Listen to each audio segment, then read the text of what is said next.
नमस्कार, आप देख रहे हैं बहस का नंबर 1 शो महाबहस। आपके साथ में हूं अमित गर्ग शुक्ला। पीएम मोदी ने कल राष्ट्र के नाम संबोधन में 20 लाख करोड़ के आर्थिक पैकेज का ऐलान किया था, लेकिन उसकी तस्वीर आज जाकर साफ हुई है।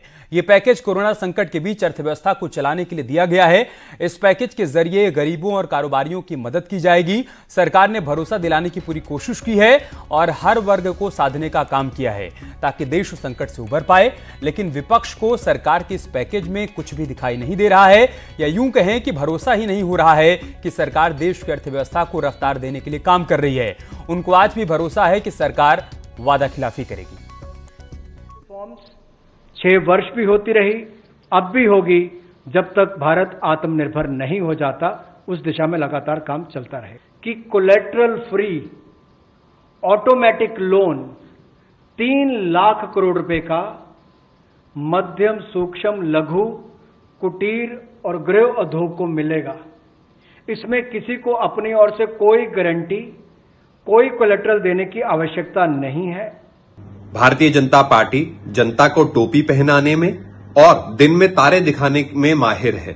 उम्मीद करते हैं कि 20 लाख करोड़ का पैकेज भारतीय जनता पार्टी की वायदा खिलाफी, लिफाफाबाजी और जुमलाबाजी के नियत और नीति का एक और भद्दा उदाहरण नहीं है। उम्मीद करते हैं कि 20 लाख करोड़ का पैकेज उसी कारखाने में नहीं बन रहा जहां 15 लाख हर की जेब में देने का वादा किया गया था, जहां मां गंगा की सफाई का वादा बनाया गया था, जहां काले धन को 100 दिन में वापस लाने का वादा बनाया गया था, जहां $5 ट्रिलियन इकोनॉमी बनाने का वादा बनाया गया था, जहां हर वर्ष 2 करोड़ नौकरियां बनाने का वादा बनाया गया था। जनता भाजपा के वायदों पे अब तभी विश्वास करेगी जब हर जनधन खातेदार की अकाउंट में 7,500 रुपए आ जाएंगे, जब हर छोटे व्यापारी को राहत मिल जाएगी। हमारी सरकार ने उत्तर प्रदेश के अंदर एमएसएमई सेक्टर को ध्यान में रखते हुए अपनी स्टेट लेवल बैंकर्स कमेटी की बैठक पहले ही कर ली है और इस बैठक के माध्यम से हम लोग कल से लोन मेला प्रारंभ करने जा रहे हैं। कल एक साथ उत्तर प्रदेश के अंदर 36,000 से अधिक एमएसएमई सेक्टर में कार्य करने वाले, यानी हमारा जो सूक्ष्म, लघु, मध्यम उद्यम में काम करने वाले जितने भी हमारे उद्यमी हैं, जो लोग इस क्षेत्र में काम कर रहे हैं, उन सब के लिए लोन मेले की हम लोगों ने ऑनलाइन व्यवस्था प्रारंभ की है और कल 36,000 ऐसे लोगों को, उद्यमियों को हम लोन एक साथ, मेरा अनुमान है कि लगभग 1600 से लेकर के 2000 करोड़ रुपए का लोन एक साथ यहाँ पे वितरण होगा। आज की इस घोषणा के साथ ही माननीय वित्त मंत्री जी के द्वारा एमएसएमई सेक्टर को नई ताकत देने के लिए जो एक प्रयास प्रारंभ हुआ है, ये वास्तव में भारत की वह ताकत है जिसे प्रधानमंत्री जी ने लोकल को ग्लोबल बनाने की मुहिम को एक नई दिशा देने के सामने उठाया गया एक बहुत बड़ा कदम है। 6 साल पहले भी इसी तरह के जुमले गढ़े गए थे। बोला गया था हर साल 2 करोड़ लोगों को नौकरियां मिलेंगी, 15 लाख आपके अकाउंट में आ जाएंगे। इसी तरह 20 लाख का पैकेज दिया जा रहा है। सभी किसान मजदूर भाई आशा लगाए बैठे थे, सब लोग आशा लगा रहे थे, पता नहीं क्या मिलने वाला है। मैं पूछना चाहूँ सरकार से, क्या किसानों की इनकम दोगुनी होने की बात हुई? क्या आज तक किसान की इनकम दोगुनी हुआ है? उसके बारे में कोई चर्चा नहीं हुई। मजदूर भूखा प्यासा जो रास्ते में अपने गाँव जा रहा है, रास्ते में मौत हो जा रही, क्या गरीब मजदूरों के बारे में कोई पैकेज था? क्या गरीब मजदूर कैसे रोजगार पाएंगे, इसके बारे में कोई चर्चा थी? कुछ नहीं था। सरकार सिर्फ बड़े बड़े जुमले फेंकना जानती है और जुमले में लोगों को फंसाना जानती है। इससे ज्यादा सरकार के पास कुछ नहीं है। चर्चा की शुरुआत करें उससे पहले आपको बता दें कि न्यूज 18 महाबहस के जरिए कुछ सवाल भी पूछ रहा है। बारी बारी से वो सवाल हम आपके सामने रखते हैं। हमारा पहला सवाल यह है कि लॉकडाउन 4.0 कैसा होगा। साथ ही साथ हम सवाल यह भी उठा रहे हैं कि लॉकडाउन 4.0 कितने दिनों का होगा, कितनी छूट होगी इसमें। इसके अलावा एक सवाल यह भी है कि लॉकडाउन 4.0 के बाद क्या हालात सामान्य हो जाएंगे। आम जनमानस के मन में यह सवाल उठ रहा है। और सवाल यह भी कि क्या पैकेज से उद्योगों का कायाकल्प हो जाएगा, एक सवाल जो हर किसी के मन में उठ रहा है। और एक और सवाल यह है कि महामारी में छोटे उद्योगों को आर्थिक मदद कितनी सेहतमंद होने वाली है। चर्चा के लिए हमारे साथ खास मेहमान जुड़ चुके हैं।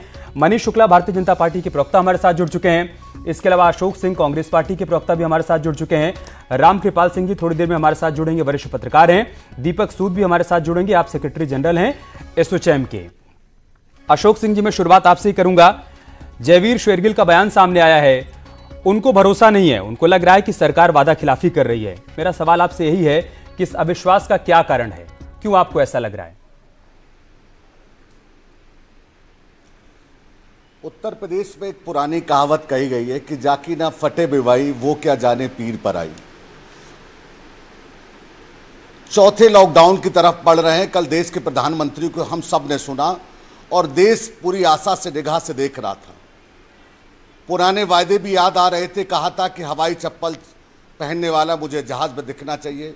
नोटबंदी के बाद कहा था कि मेरी कोई गलती निकल जाए, मेरा कोई इरादा गलत निकल जाए, मुझे चौराहे पे खड़ा कर दीजिए। आज उस मजदूर की आंखों में आंसू है। और जो निर्णय 3 लॉकडाउन में केंद्र सरकार ने किए या राज्य सरकारों ने किया, क्या वो इम्प्लीमेंट हुए कि नहीं हुए, ये अपने आप में बड़ा सवाल है।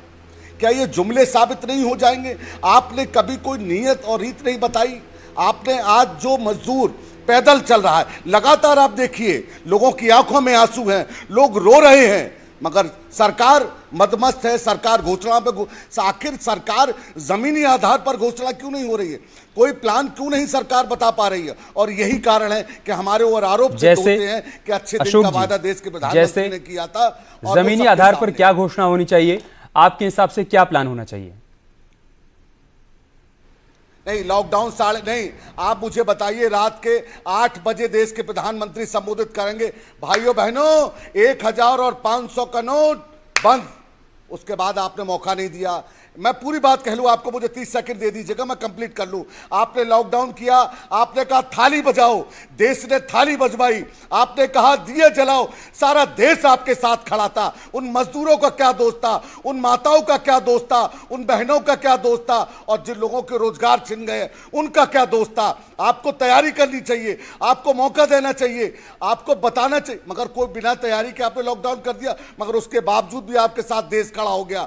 आपने क्या पैकेज दिया है? किन किन लोगों को पहुंचेगा, कैसे पहुंचेगा? क्या उन जिन लोगों की नौकरियां चली गई हैं उनको ये पैसा सीधे? लगातार कांग्रेस पार्टी कहती आ रही है आप विपक्ष के सुझाव मानते नहीं है। अगर विपक्ष कोई सुझाव देता है तो कहते पाकिस्तान चले जाओ। ठीक है, अरे भाई, महामारी सबके लिए है, मेरे लिए है, मेरे भी देश के प्रधानमंत्री है, मैं उत्तर प्रदेश का रहने वाला हूं। योगी आदित्यनाथ मेरे आपके कई सारे सवाल हो गए, अब जवाब भी ले लेते हैं ना। जवाबदेही होनी पड़ेगी और नीयत साफ करनी पड़ेगी। ठीक है मनीष जी, आप विपक्ष का सुझाव क्यों नहीं मानते हैं भाई? आपकी नीयत पर उनको संदेह है।